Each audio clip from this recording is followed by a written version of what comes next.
Hello everybody, welcome back to another episode of Just How I'm playing Final Fantasy XIV. Last episode we finished off the Alchemist questline, and today we're going to go and, or like from Heavensward, you know. And today we're going to go and do the Culinarian questline. Well, if it isn't, well, if it ain't Lynn, ever served for sore eyes, lass. You've been keeping at the cooking, I shouldn't doubt. Skilled as you are, though, I reckon it's a struggle for you to keep things interesting. If that's the case, and you're anchoring for a challenge, might be as I can introduce you to someone. You know the mission member? It's a tavern what's owned by Roswin, the lady captain of the Sanguine Sirens. Her entire crew formed the members of the gentler sex. No, gentle ain't the word I'd ever use to describe that lot. Yeah, right. Yet Miss Waitress there's got a task what calls for a consummate culinarian, and yours was the first name what came to mind. If you reckon you might be interested, take yourself over to the mission member and make yourself known to Bakoko. She'll tell you what you need doing. Okay. Okay. Is that gonna be our new hotspot? So we get to listen to answers in the distance.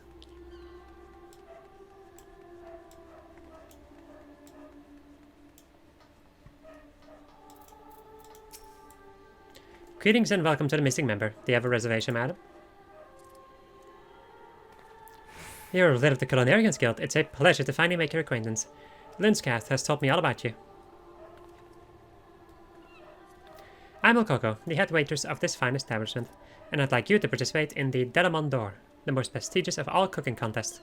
You see, the winner of the previous edition of the contest is none other than our head chef, Hamasitia. Hamasitia. Hamatia.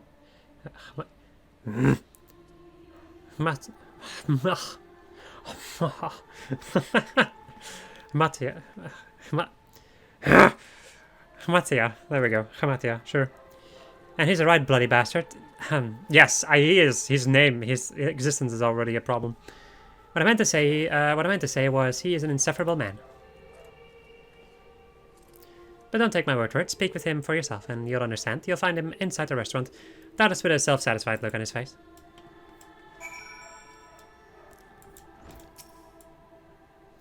Here to dine, are you? Too bad. Cook only for the sirens or guests with reservations. I'm busy training for the award ceremony of the Delamon d'Or. As this will be my second victory running, expectations will be higher than ever. Shall I play the unassailable champion, carefree as you please, or shall I be sentimental in triumph and shed tears of joy? No, wait. Now that I think on it, I could also show disgust at the lack of sport. There are just too many ways to win.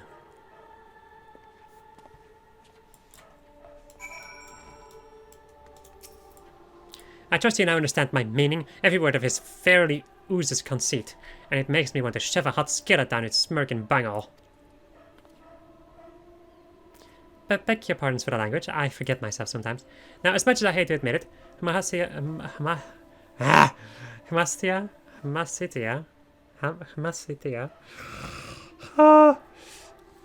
He's very good. He's very good at what he does. Otherwise, he wouldn't have won the Delamon d'Or in the first place. Nor would Captain Roswin have hired him to treat your crew. Word of his culinary arts has since gotten out to the locals, and our place is now constantly booked out moons ahead. But all the fame and attention went to Hamasitia.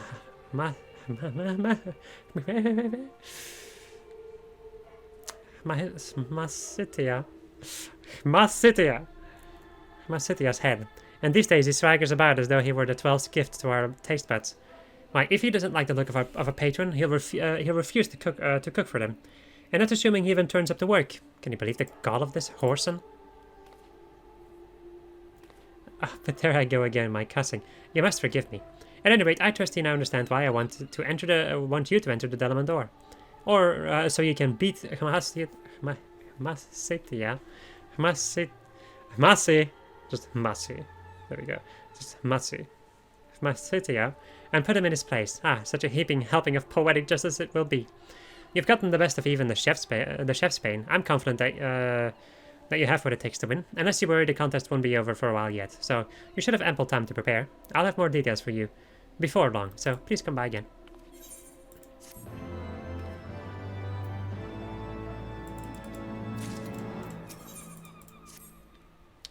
Glad tidings, the Bismarck has been chosen to host the Delamon d'Or. What better place to cook than in one's own kitchen. A member of the contest council has come to the Culinarians Guild to register participants. Please go and give him your name at once. Run! Oh, sitting like this here. Why indeed. Billy.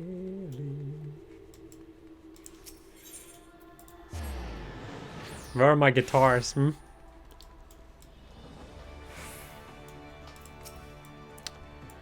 Greetings to you, good madam. Have you come to register to compete in the Delamondor?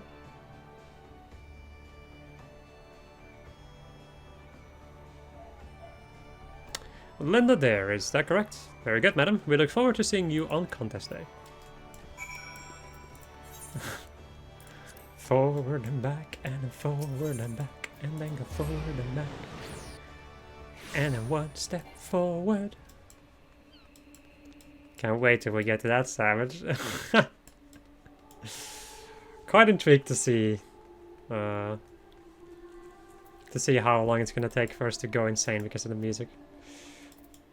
Well, we have been doing things at a pretty steady pace. You've registered your name.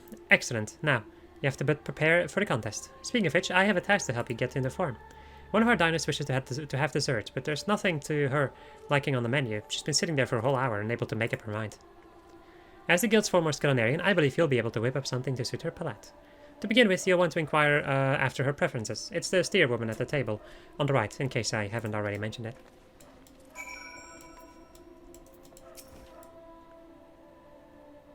Yeah, all these sweets look too damn sweet. Oi, don't rush me. I can't make decisions under pressure. You'll make me a dessert what ain't on a menu? You're a godsend, sister. So here's the deal. I can't stand sweet things. Stuff makes me want to retch. Thing is, I met a man who's perfect in all ways but one. Bloke's got the sweetest bleeding tooth this side of Ilbrand. If we're to work out, I've got to learn to eat sweets, or suppress the urge to gag at least. That's why I'm here, to train myself. This is my first time and all, so be gentle with me, eh? And make me something what ain't so sweet. Did I hear you rightly? She says she doesn't like sweets? Oh, that's bollocks. I'd wager she's just afraid of what she doesn't know. Be gentle? Sod that. Let's feed her something so brazenly sweet that it'll blow the skeptic clean out of her. A Summal tart, made with a veritable mountain of fresh cream and sugar, accompanied with a rich cup of Ishgardian tea. That's your order, Lynn. Okay. I will be right back, because, you know, the creation takes some time, sometimes. Like I said, sometimes it takes a while. So how is the Summal tart and Ishgardian tea coming along? Get a load of these. Yes.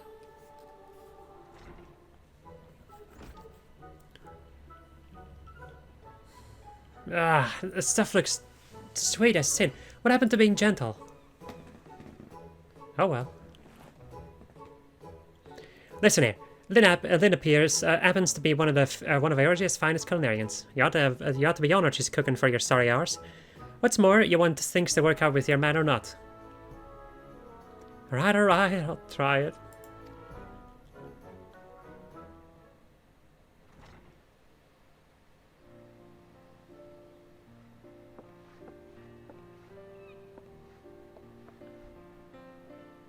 Backer me, that was good. The chestnut wasn't near as cloying as I expected, and the cream underneath was a pleasant surprise. It was sweet, aye, but not too sweet, and there was something else to it besides. Richness? Depth? Bah, I don't know what the hell's to call it, or what the hell's it's called. As for the tea, I quaffed it as quick as I drained me ale. Ain't much more to say about that. Ah, I don't fear sweets no more, and it's all thanks to the two of you. Things will work out between me and my man, I'm sure of it.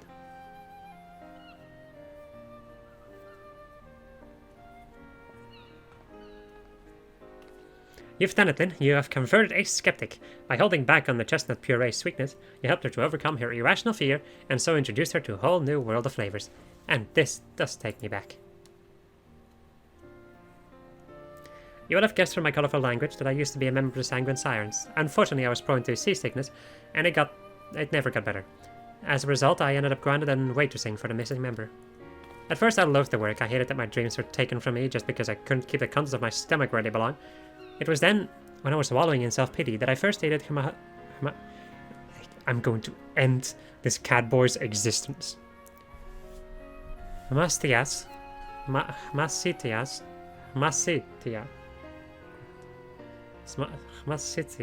Son of a Bitch, man.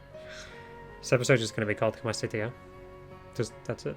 Cooking. It made me know that I was a part of something special here. Back then, Hamasitya was a simple man with a simple passion. He wanted to be at the pinnacle of his craft, and he worked tirelessly to reach it. But then he did, and it turned him into a stuck-up, self-loving sack of shite. I beg your pardons again. My old mannerisms tend to surface when I'm riled up. At any rate, thank you for your help today. Having now seen you in action, I look forward to the Delamon d'Or with even greater relish. The Delamon d'Or. Close the door.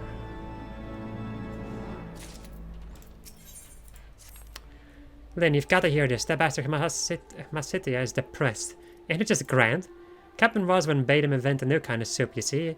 And so he goes off and makes this fancy arch-chilled pottage. When it's ready, he serves it to her, smug as you please, but the instant she tastes it, her face goes dark and she says, "What the hell is this slop?"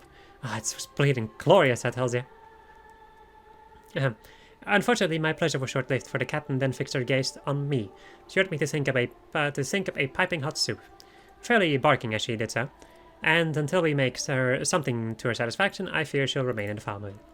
Though she has her own place, Captain Rosman often dines at the Bismarck in secret. I dare say Master Linscaff has a good grasp of her preferences. Could you please find out from him a soup she is certain to like, then prepared for her? Okay. Good soup! Don't you love soup? Trust me, you're gonna love this! Vegeta! Oh, I love it. I love Dragon Ball. And Dragon Ball Z, of course. Well, hello there then. Your contest preparation's coming along well. So I hear. Seeing you are hard at it takes me back, it does, to my younger days. I participated in nigh every edition of the Delamon d'Or. Wanted to enter again, you ask? Truth be told, I was sorely tempted, but me competing days are far behind me. Besides, I don't like me chances with you around. Anyway, was there something you need? Captain Roseman's anchoring for a pipe and not soup, eh? Hardly surprising or late. The woman's been fairly obsessed with his Guardian cuisine. And that's all I can tell you. Sorry for being sparse with the details last, but if you want to know more, you'll have to ask the good captain herself. That's gonna be fun.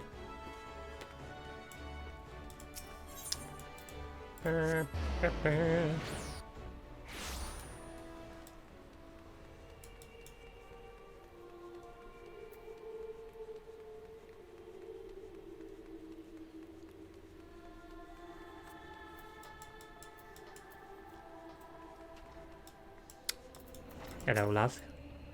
Me obsessed with this Guardian cuisine. Ha! Never heard nothing more ridiculous. I wouldn't be caught dead sharing interest with Carvalane. Much less study up on his Guardian suits for the puffy shirt fop. Uh-huh. Oh, bugger me. Alright, I'll tell you everything. I'm trying to set a trap for Carvalane. The plan's to lure the bastard over with his favourite dish and ply him with a drink. And when he lowers his guard, I do for him. You so much as breathe a word of this to anyone, I'll cut out your blabbing tongue and have it served in a stew. Whoopsie, I skipped one of them. Actually I didn't. Wow. Seeing as you're now in on the plan, I might as well make use of you.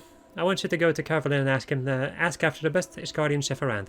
Once you've got a name, find the fellow and have him teach you how to make a traditional Ishgardian soup. Acting at Milkoko's behest, you say? Why, well, do this for me and I'll consider your task fulfilled.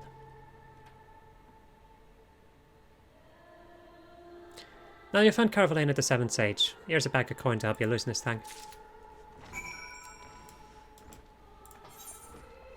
She's so hopeless. It's so funny. That's, honestly, that's some of my favorite stuff in like any form of media. It's just the character just hopelessly, like, just failing to hide their intent. So good.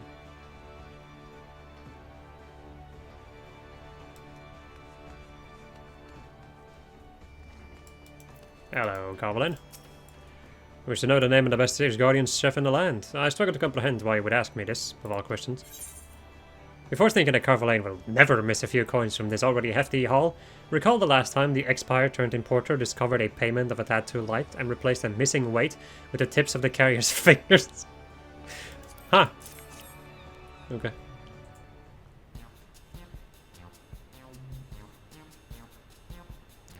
I find my interest in your motive suddenly waning. It seems unlikely that this knowledge can be used to make mischief, so very well.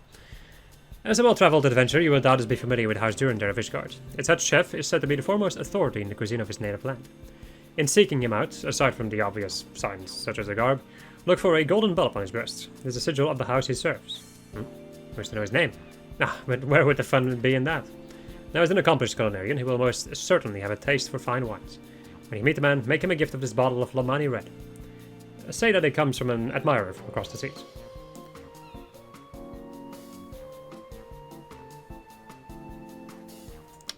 What are we doing? What in the bloody hell are we doing?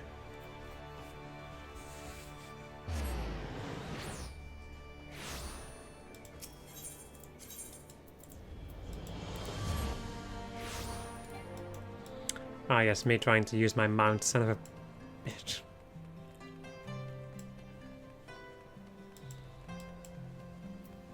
Hello. Indeed, I am the head chef of House Durandar. What is it you require of me? Ridiculously expensive vintage handcrafted by realm-renowned winemakers Shamani and Lomani at Wineport. But a fury, seldom do we enjoy fine vintages such as this. I was not aware that I had an admirers, let alone that they are so widespread as to be found in Limsa and Minza. You wish to learn a recipe for a traditional Asgardian soup? You will find none more ubiquitous than beet soup. It graces the table of all Asgardians, warming the hearts and stomachs of lowborn and highborn alike. The ingredients, chief among which is the magma beet, are sliced and sautéed, after which the broth is added along with the seasoning. The concoction is then allowed to simmer until everything is stewed together and the broth takes on a rich crimson hue. Now, there are as many variations of the soup as there are people to make it, or who make it. But the one nearest to my heart is that which my dear mother used to make. I was sickly as a child, you see, and she would add copious amounts of vegetables in the hopes that I would grow strong. Through her cooking, I felt her love, and everything tasted all the better for it. Call me a sentimental fool, but it is my belief that love is an essential ingredient in every dish. A final note, for those Ishgardians of means, beet soup is typically served alongside a Kaiser roll and grilled sweetfish. I hope this information serves you well. My thanks again for the wine. Alright, time to make this and I'll be right back. Alright. Oh there, Ellen. You were gone so long I was beginning to worry. Tell me, were you able to find a soup to please Captain Rosin? Kaiser roll, beet soup, grilled fish. Thank you so much. So this is the dish that you'll use to lure Carvalane with. Or over with. I know all about her plan. It's hard not to hear the captain's impassioned rants when you're standing right outside the door. I won't mention this to her, though. To think that she's still going at it. Going after Carvalane, that is. When will she own up to her feelings? Stubborn as she is, probably never. At any rate, we shouldn't keep her waiting. Let's have her sample your handiwork, shall we? This soup's bleeding amazing. It tastes like home, even though I'd never tasted it till now. How the hell did you make it? Let me get this straight. The secret ingredient's love sort of makes sense the way you put it. Well, Coco, get and let Hamasitia know I want him to master this soup. Aye, aye, Captain.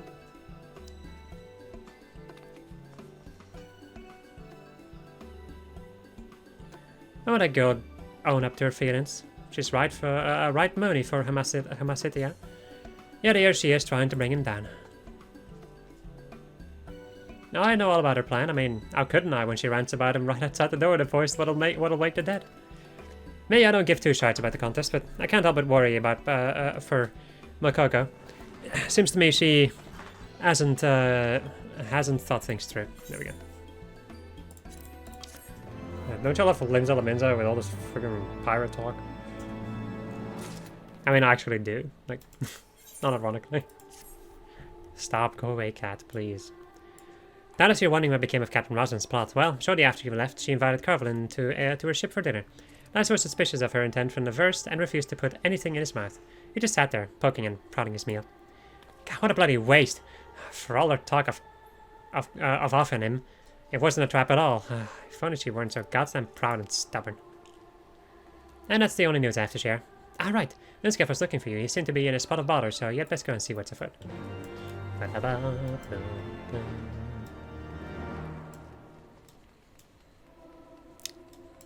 It is quite handy that I can like play with one hand every now and again.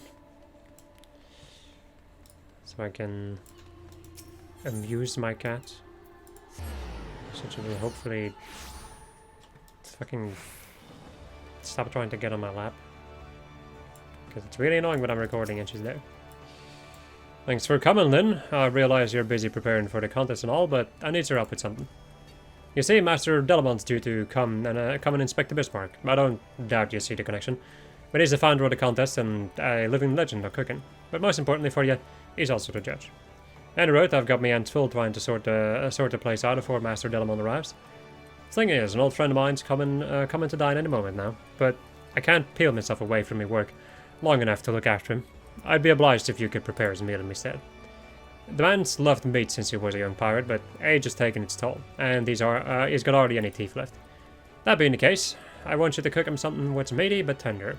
Nice serving of cockatrice and meatballs, say. Thanks in advance, then. Alright, I will go and make it, I guess. Alright, how's the cockatrice meatballs coming along? My friend will be here any moment now.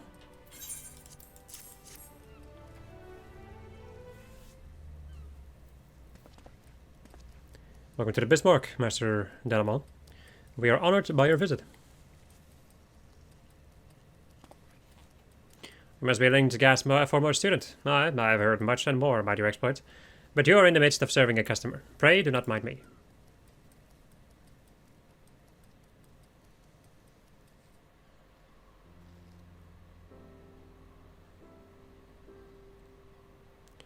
So, how do you like it, old friend? There's so tender climbers in my mouth, but it's still everything I like about meat. Taste, texture, and juiciness. That's to say, I love it.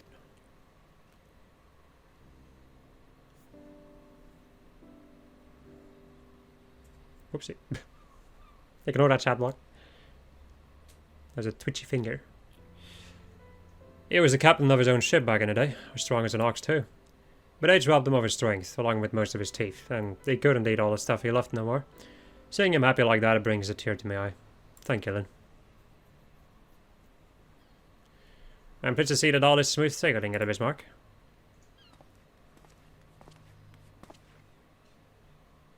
Master Delamont, it has been a while. I was told you would be visiting this day, and I wish to pay my respects. If it isn't the reigning champion, you surpassed all expectations last time, and I fully expect that you will do so again. What do you think you're fooling with that false modesty? I'm participating in the Delamont door too, yes? Do yourself a favor. Don't bother preparing a speech. You won't get a chance to use it. Are you arrogant? Lynn's the best culinarian. Lynn's the guild's best culinarian, I'll have you know. You've got nothing on her. So, Lynn competes for the honor of the guild. It's all well and good, but how about we compete for something more tangible? This restaurant, for instance. Done, but if you lose, you've got to swear to give up on being a culinarian. Master Delamont, may we ask you to stand as a witness to this agreement? A restaurant and a calling such high stakes will serve to liven up a contest. I look forward to seeing how this will unfold. I like how the actual owner of the restaurant doesn't get anything to say.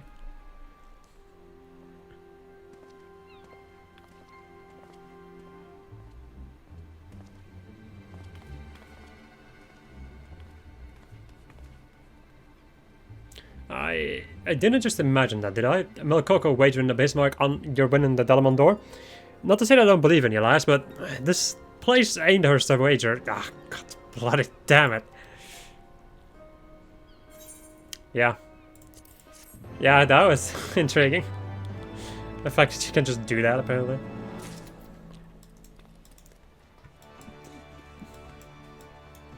Yeah. Yeah. The hickening beginneth.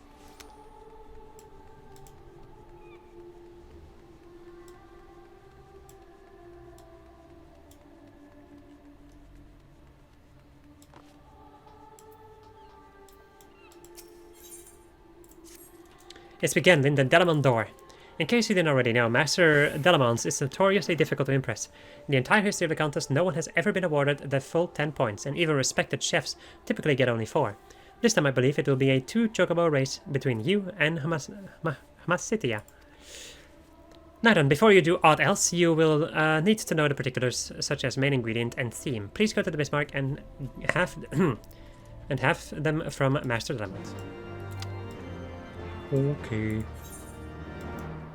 Okay. Yep. We be yumpin'. Me and the boys at 3 AM yumpin'.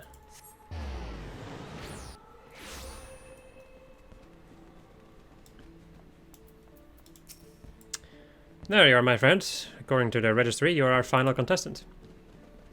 This year the main ingredient is meat. It matters not what kind. This is to be used in the main course, which must present with an appetizer and a dessert. As for the theme, it is hospitality. Prepare your dishes in the spirit of this theme.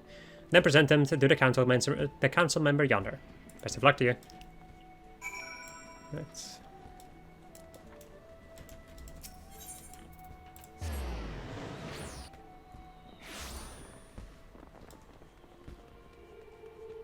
These freaking... These like side quest chains that require me to run around in a city are so annoying. But at the same time, it's better than having to run around outside the city, honestly, because then I have to like teleport everywhere. Meat and hospitality. Bagger, this is a tough one. The main ingredient is as broad as they come, and the theme is abstract to boot. It also worries me that you're the last contestant. Among other things, Master Delamont is famous for his bottomless stomach, but even he would be hard-pressed to keep his appetite whetted after endless plates of meat. Well, I suppose we'll just have to trust to his objectivity. Now then, what do you have in mind for an appetizer? Something to aid digestion. Something light and gentle. Ah, indeed, in which case I believe mushrooms are a sound choice. Yes, let's go with the light and refreshing boral salad. Moving on, what will you do for the all-important main course? This is flavorful and succulent. Satisfies with texture. I think flavorful and succulent, yeah. What will fit the bill? I have a deep-fried okeanis. Now for this dish, the breeding is the breeding is the key to success. The breading is the key to success, but it's also very difficult to get right. Please ensure that it turns out light and crisp. But last but not least, the dessert. Your Sammal tart was so well received. What do you think about making it again? Very simple flavor, something small and decisively sweet. Ah, so something I can overjoy even on a full stomach. In which case, I wholeheartedly recommend a serving of marnglaze. And with that, our course is decided. The rest is up to you then. When you have prepared all 3 dishes, present them to the contest council member at the Bismarck. I shall pray for your success. Okay, I will get my freaking food and I'll be right back. Alright. If your dishes are ready, I shall lay them out for Master Delamont.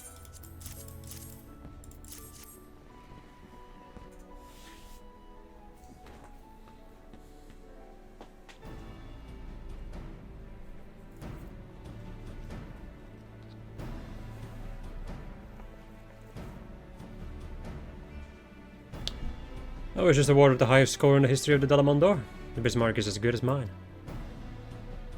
Aren't you getting ahead of yourself? Lynn can still beat your 9 bloody points. Huh. Master Delamont will never award a perfect 10. It would be tantamount to declaring that his legend has been surpassed, not a decision to be made lightly.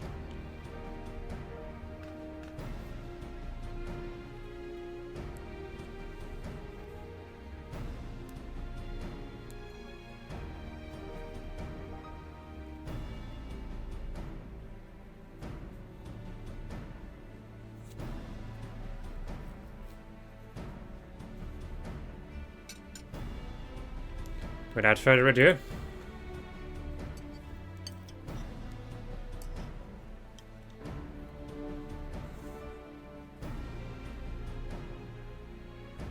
I hate how much that catboy looks like mine.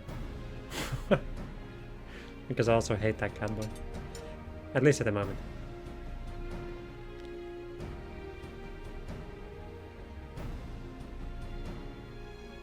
Master Delamont, the score if you would. 8 points, meaning that the victory goes to...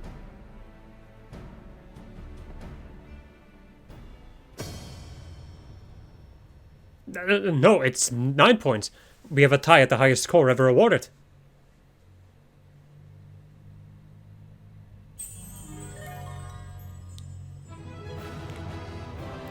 Perfect 10!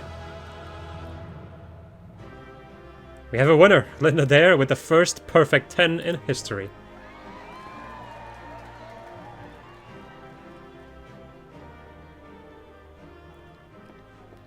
How can this be? Master Delamont, you were shaking your head.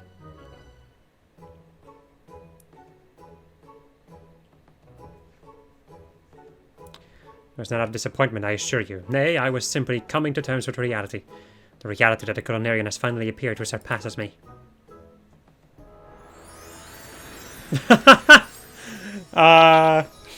You good, dude?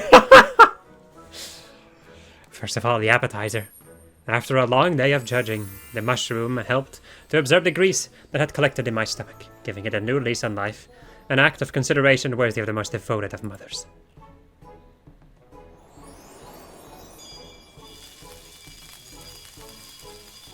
This is amazing. Then came the main course, sinking my teeth into the breading, delightfully light and crisp. My tongue was greeted with an harmony of flavors, which burst forth from the succulent cut of oceanus beneath.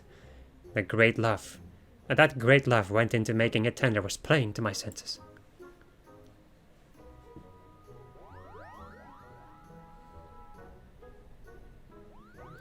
And finally, dessert. Truth be told, by this time I was ripe to burst, but compact as it was, I could comfortably squeeze it into the Marin glaze, whose concentrated sweetness served as the perfect accent to a most wonderful meal. From the first bite to the last, I felt the spirit of hospitality.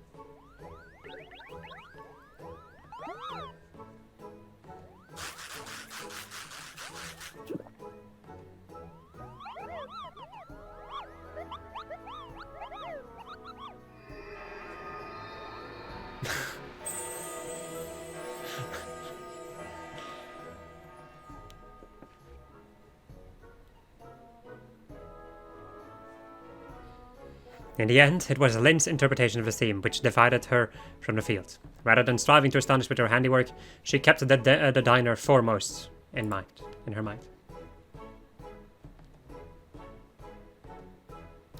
Consideration worthy of the most devoted mother. This is something you learned through that Ishkardian beet soup. And it seems to me you made the ocean especially tender by marinating it, like when you made the coconut rice meatballs for my friend. Masitia, there we go. Your dishes were magnificent, make no mistake. None could doubt that great skill went into their creation. However, more so than a thing to be created, food is a thing to be eaten. You had forgotten this, it made all the difference.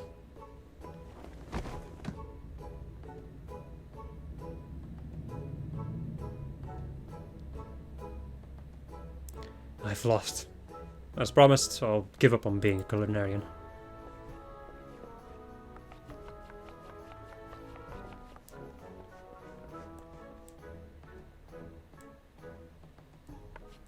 Masabe, wait!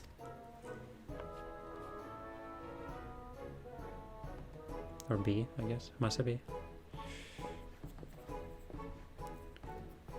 Congratulations, my friend, and thank you. For the first time in a long while, I have tasted food that satisfied not only my senses, but my soul as well. I look forward to seeing you again. Not as judge and contestant, but as peers.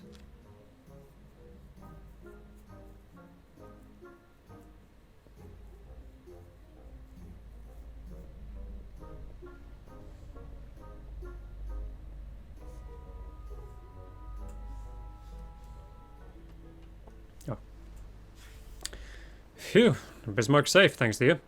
If Makoko pulls the same shot again, though, I'm throwing her off the upper deck.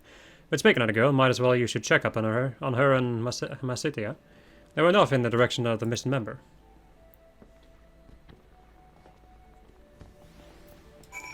Alright.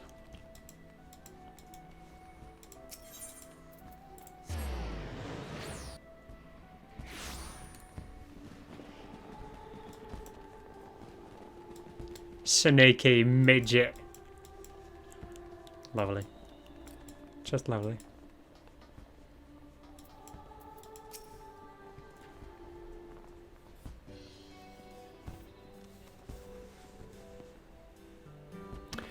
You can't just give up. But you're the one who wanted me to. You made me swear it. I only did it because you were shirking your duties. I wanted the old Massey back. The one with work at his cook in every waking moment. Fool of a Lalafell, I was shirking so that I could prepare for the contest in secret. I didn't want to betray any hint of effort to my rivals. The unassailable champion, that's the aura I wanted to exude.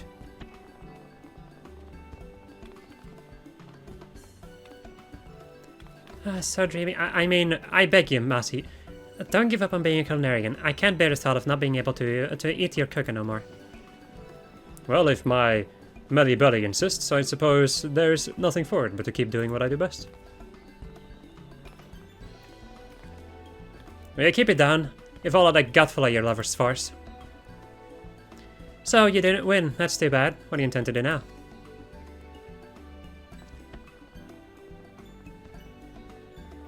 Captain, if you'll permit it, I would beg a leave of your service for a time. This adventure possesses something that I do not. Journeying the realm as she does, I hope that I will come to possess it as well. If that's what you want, then I won't stop you. But what about Milkoko here? Just gonna leave her behind?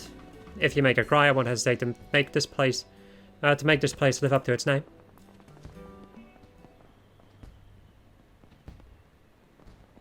I must leave your side for a while, Belly, but upon my honor, I swear that I'll return to you and make you proud.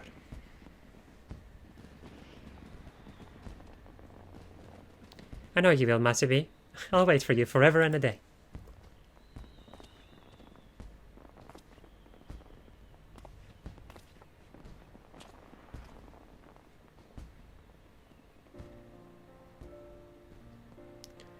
Finally, some peace. Whoopsie. That was a real me saying finally. The quests are over. No. Finally, some peace and quiet.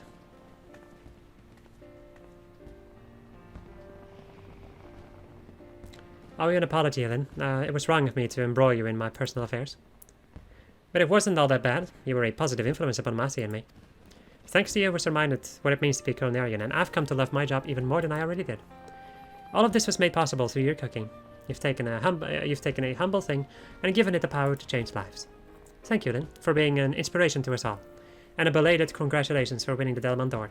A more worthy champion there has never been.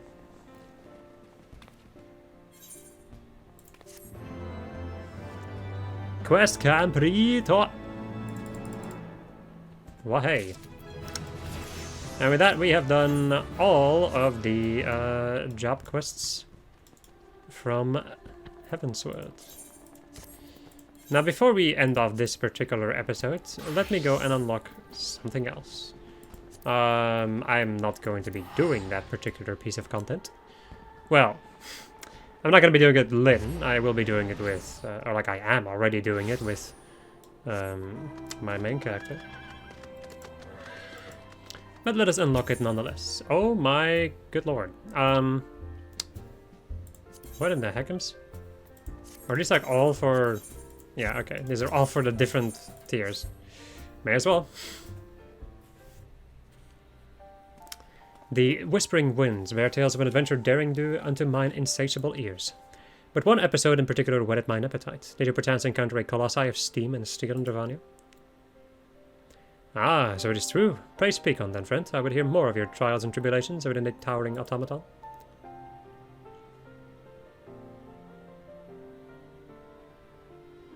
A god born of goblin prayer.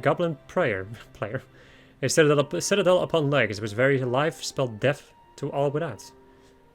How marvelous. My muse stirs at the mention of such wonders, and moves me to song. Hearken now unto your own tale, brave hero. Oh, whoopsie. O friends far and near, I challenge you all to think of a marvel so strange and so tall. A steely-skinned giant whose veins course with steam, in whose bright burnished bosom foul goblins did scheme. A heaven to they who therein did dwell, but one whose mere being made all else a hell. Forsooth, he could not well be left to abide, so into his huge hand the hero did stride, and battled through legions to reach his heart, conspiring at last to rend it apart. His core being no more, the giant fell still, though the goblins remained there to plot further still. I keep thinking that the cutscene's gonna end. Oh, my muse has left me. But tell me true, did I capture the essence of your journey? Phew! But a poet must change one or two details for dramatic effect. A ballad should rouse its audience, not send them to sleep after all. Pray accept my humble verse into your hearts. Songs give the listener fresh eyes to see, and mayhap mine own will allow you to look upon your own deeds anew. Wait, now I just accepted the quest line. And I just...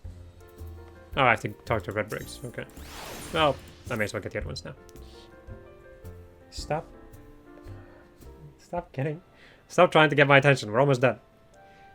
A wondrous tale is on the lips of every adventurer in this tavern, the details of which even I scarce believe. They said it within the rusting relic which straddles the Saliak, a hero met with a company of warriors wrought from solid steel.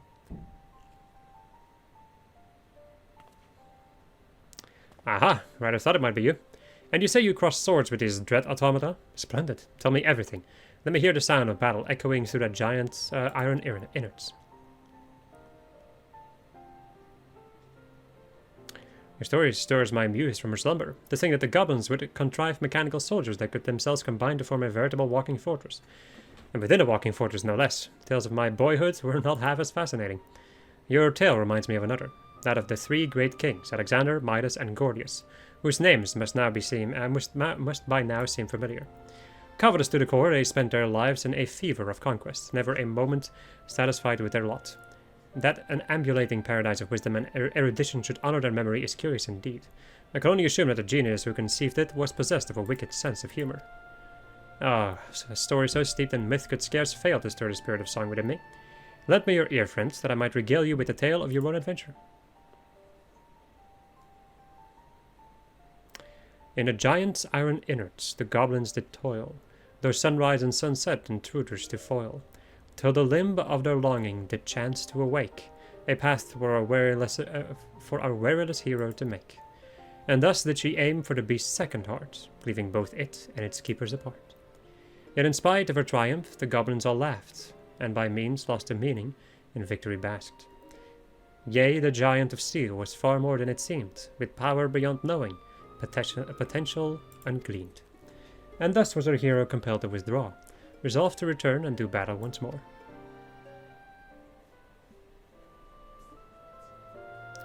There, a courageous struggle rendered in the naive style, recalling the fantastic tale of youth. But tell me true, did I capture the spirit of your journey? I took certain liberties, of course, but then such poems must do more than simply portray an event. They must tantalize the sense, stimulate the imagination. The hymn of battle is as old as time itself, but sung from the heart, it can inspire even the meekest soul to greatness. How do I think the poem will end? I was hoping you might tell me. Suffice it to say, I very much look forward to finding out.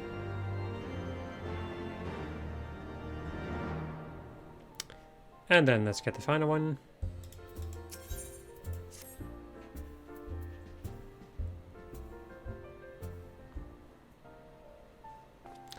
Well, my friend, might you perchance be able to shed some light on a most remarkable rumor that has reached mine ears? That of a time-straddling hero who did rescue the Gobbleflock of Idleshire from a future most dire?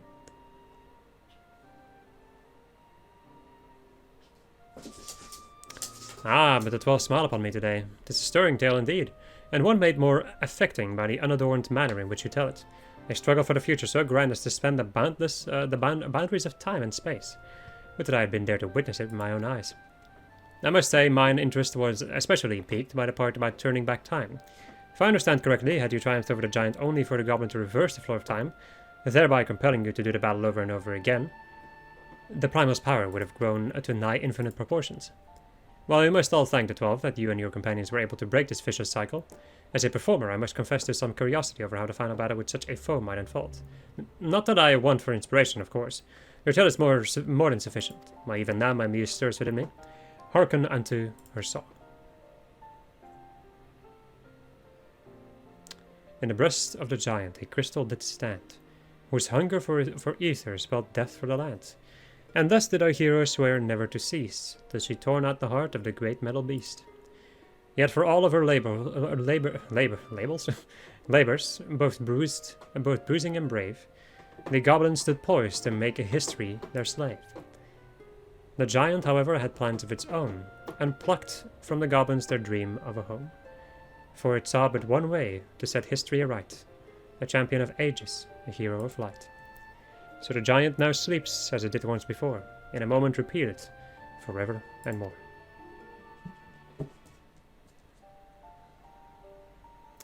You will forgive me if I took certain liberties in my retelling of your tale. My audience are a demanding lot, and they have come to expect a certain grandeur from my work. Mine only regret is that I was not able to weave every remarkable detail of this most improbable adventure of yours into my humble composition. Of particular interest to me was the recurring theme of desires and dreams, and the power they come to hold. They may come to hold, whatever. Though I possess no ancient relic to grant form to one's wishes, might it not be said that music has a similar power, albeit in a more tangible sense? Should your travels chance to take you back to the scene of your triumphs, pray reflect on your adventures with my song in your heart. You may yet be surprised at what you see. Right. Meanwhile, my cat is having the time of her life. Clawing some random crap. Okay, yeah. Not random crap. At least she's clawing the correct crap. But it does make noise. Come to think of it, there's still one thing that I need to do. Which is this one right here. That is still one quest that I need to do too. I don't think it's going to take that long though, but I should probably unlock it and do it. I guess this episode may be longer, depending on that. Because I would kind of like this episode to be like the cutting point for a moment again until I've finished these boards. Or in any case, like the cutting point of doing side stuff.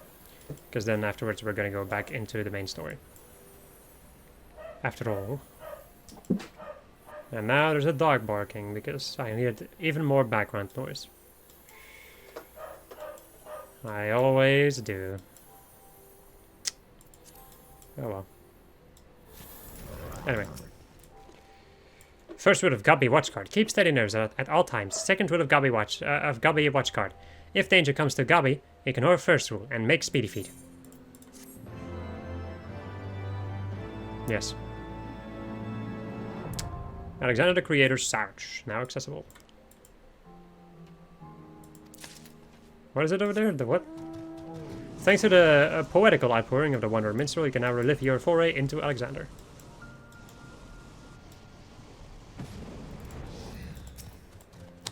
A planner wants to go inside. Is curiosity not sated? Red bricks will give guidance, but beware, the giant is still sleeping, not dead. Hey, another storm lady.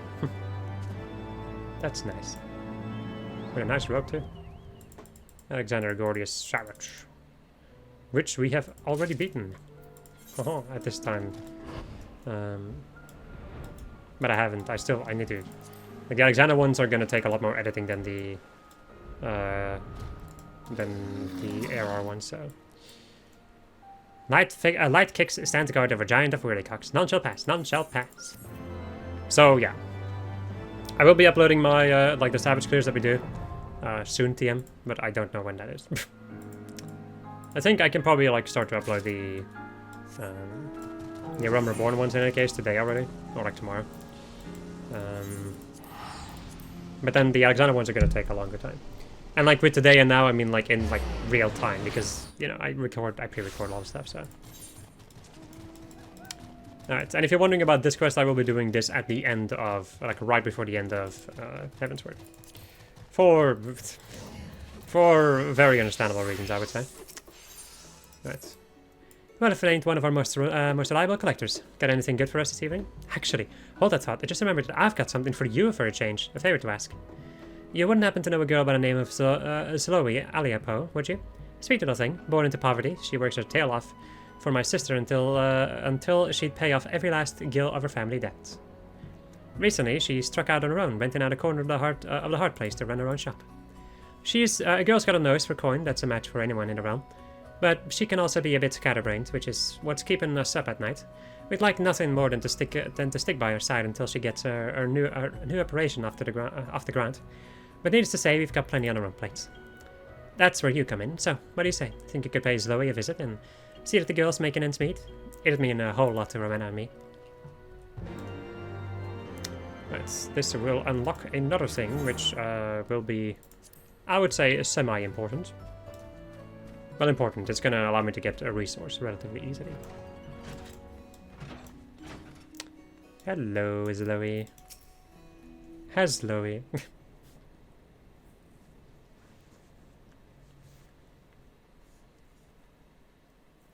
Why, yes, I am Zoe Aliapo. However, did you know? Am I famous? That's so exciting, and also somewhat terrifying, but most certainly exciting. Oh, but pray tell, whoever might you be? Mrs. Gaimlona sent you to look after me. My, how sweet of her to ask. And you to come, of course. Speaking of sweets, have you tried Atkirock's pineapple pudding? It's so smooth and sensuous and... But where was I? Oh, of course, I'm doing quite well. Thank you for asking. With the loan I took out from Mrs. Rowena, I rented out a room here in the cellars in the Heart Place. Can you guess what I'm using it for? Actually, let me just tell you. I'm running an orphanage. I call it Menfina's Arms. Because it's like... She's holding the orphans and keeping them safe in her arms. Get it? I'm still new to this, but I've already learned so much. For one thing, running an orphanage is really expensive, so I've had to skimp on a few luxuries, food, clothing, and the like. Why, the last thing I ate was Catterick's Atkirock's pineapple pudding, and I had to make a single bowl last week. It was a rather large bowl, mind you, but still. But this isn't about me, it's about the children and everything I could do for them. If only I had more gil in my coffers. Don't worry though, Zoe has a plan. What sort of plan, you ask? You're looking at it. I've started my trading business right here in the corner of the Heart Place. I require rare treasures and relics from the realm over, and I acquire rare treasures and relics from the realm over and sell them to wealthy collectors for pricey sums. Oh, if only I could marry a prince, all my worries would be... Wait, what are we talking about? What's in it for my suppliers, you ask? I was just getting to that. Seeing as how I'm on good terms with Mrs. Rowena, you see, I was thinking I could pay them back in scripts they could spend at the House of Splendors. I haven't actually asked her yet, of course, but I'm sure she'll say yes. Did I mention that we were really, really good friends? You know a thing about crafting too? I knew this was Slowy's lucky day. Almost as lucky as the day when that nice old man paid 10 times what that stone was worth. A whole 100 gil. Just because I reminded him of his granddaughter. Anyhow, what do you say? You can be Zoe's #1 procurement specialist. You'll do it, won't you? For the children? Yes. Oh, you're the best, the absolute best. I knew it was the moment I saw your face with you on my side. Zoe's House of Almost Splendors. I'm still working on the name. We'll be turning a profit in no time, and Menfina's arms will spread wide to hold every poor orphan in a loving embrace. Anyhow, let's make this official business then, was it? Zoe is also looking forward to doing business with you. Did I say that every collectible you bring to me, I'll pay you in scripts redeemable at Rowena's House of Splendors? I did? Good. Because that's exactly what I'll be doing, provided Rowena approves, of course, which she will, I promise. That's how Rowena pays her hard-working employees, after all. No gil, just scripts. Why, I can still remember her counting them out. 1 script, 2 scripts, red script, blue scripts. She'll be positively thrilled that Zoe's following in her footsteps. I just know it. I see the spark of curiosity in your eye, but slowly you ask, without any guilt to your name, however did you purchase food, drink, and other basic essentials of daily life? You weren't wondering that? Well, slowly will tell you anyway. At Rowena's House of Splendors, you can purchase an enormous flagon of pineapple juice for the low, low price of only 130 scripts. And who needs food when you have pineapple juice? Not slowly, that's for sure. Pineapples.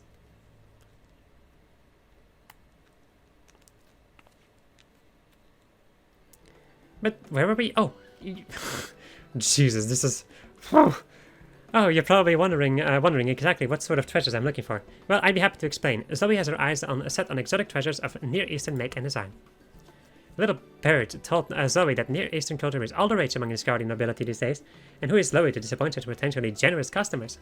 I'm counting on you, friend. And remember, so are the children. Okay. Okay. I didn't read this dialogue before, so that's a lot. Anyway, custom delivery is unlocked.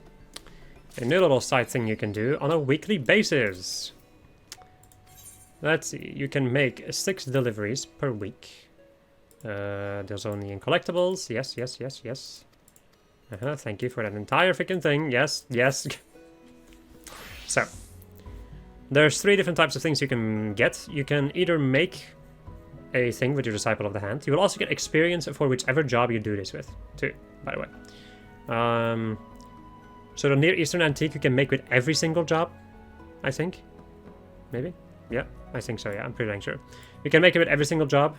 The Day That Rats Out the Hand coin, you can also Actually, wait. Gathering method? Yeah, you can harvest it with your botanist, or you can get it with mining too.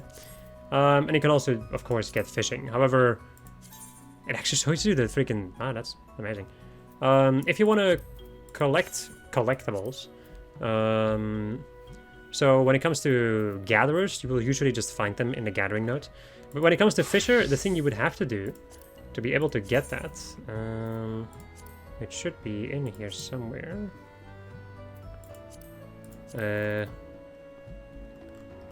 seem to remember there being, like, me having issues with this before. With finding this. Extras, there's idle stuff. Is it not a general thing?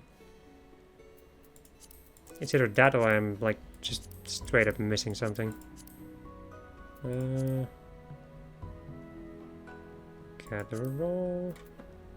Ah, there it is. Collect. Jesus. So if you want to collect collectibles with, you know, fisher, there's only a set amount of fish that are actually that you can catch as collectibles. You have to do this, which is Collector's Glove.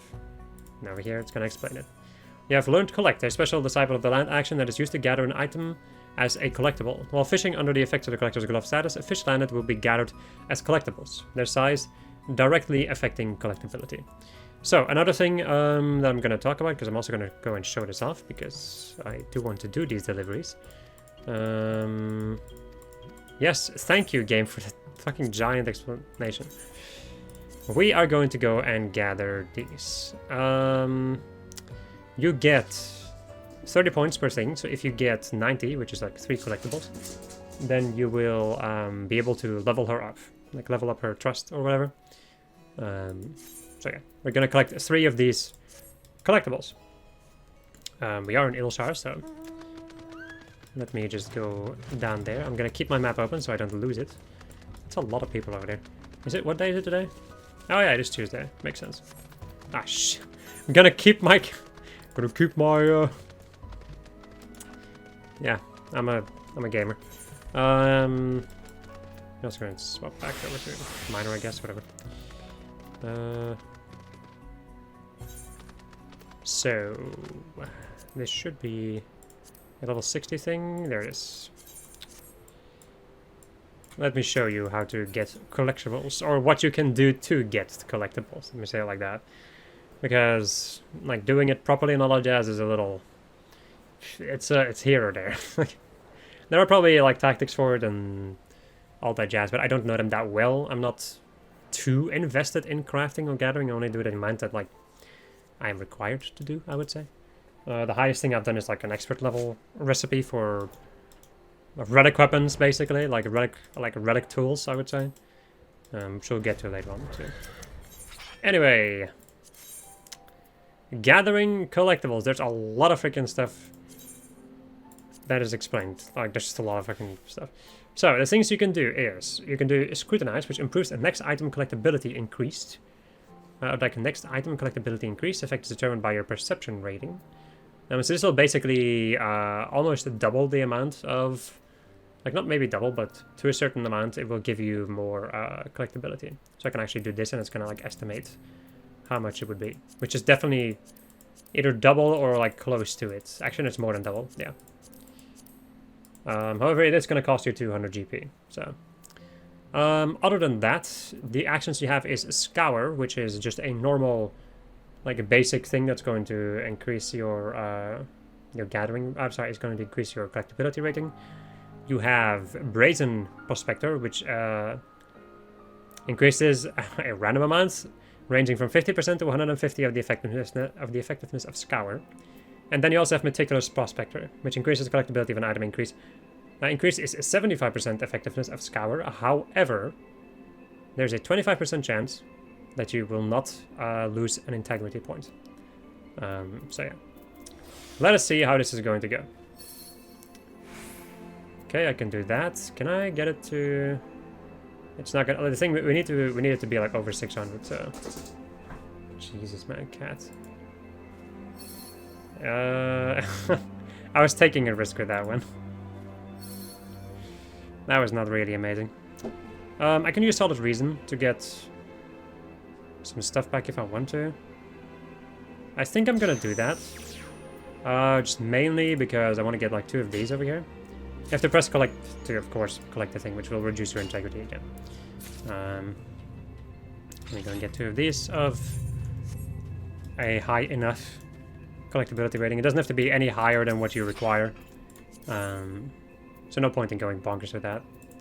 Let me go and do this again. That I think is like a critical hit kind of dealio. Collector's Standards. The effectiveness of brave and meticulous actions are increased. What is this over here in collection? Chance to obtain a bonus to collectability based on your perception rating, 40%. Ah, okay, this is the... This was like that ching sound that we had earlier, I'm pretty dang sure. And then this is just a random other thing, which I don't know how it works. Either way, this is going to increase just the power of your collectability. However, I don't need it, so I'm just going to ignore it and grab my coin. Okay, back to Idleshire. Idleshire!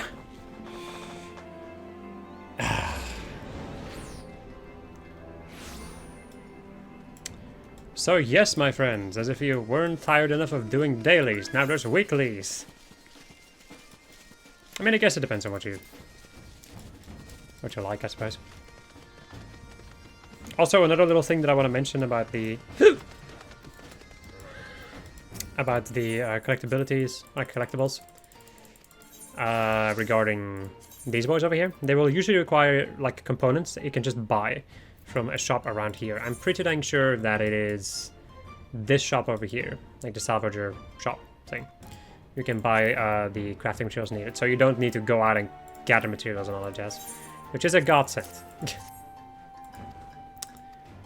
Alright. Yes, yes, more tutorials.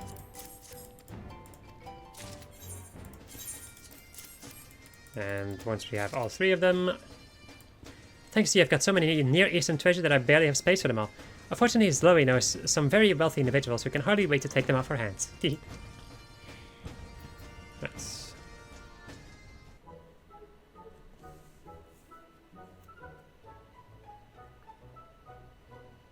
What outfit is she wearing, even? I'm happy to say that your Near Eastern treasures have found no end of fans among the Asgardian as aristocracy. Aristocracy. I think it's a crafting set. Why, with only the funds that have been, the funds that have poured in thus far, I can safely say that Menfina's arms will stay welcomely wide open for, well, at least the next couple of days or so. But is Loie going to rest on her laurels? Perish the thought. Not when there are countless children still yearning for warmth and love. I can count on you, can't I, Ned? Nod. Oh, thank you. This calls for celebration. Why, yes, I think I'll treat myself to that last bite of pineapple pudding I've been saving since last week.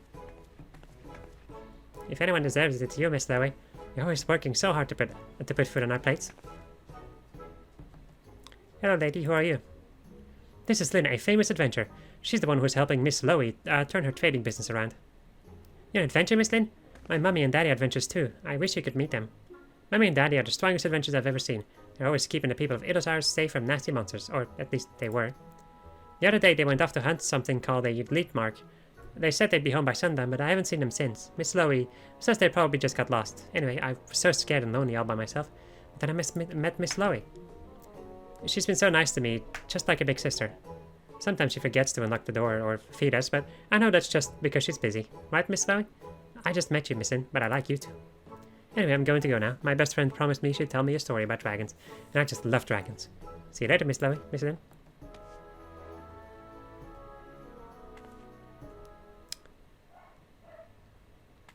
That's to Keb. Just between the 2 of us, search parties have been scouring the land for any sign of her parents, but nothing. I know I shouldn't get the poor girl's hopes up, but I simply haven't the heart to tell her the truth. Besides, Menthina may still work a miracle yet. Oh, okay.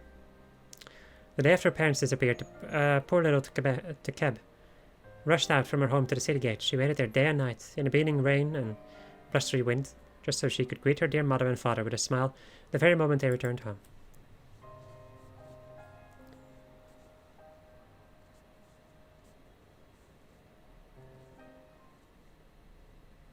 When I found her, she was sniffling and shivering in the cold, and that was when my inspiration struck. I would start an orphanage, right here in Idleshire, and take on all the poor children like to Keb who were crying out for a gentle, helping hand.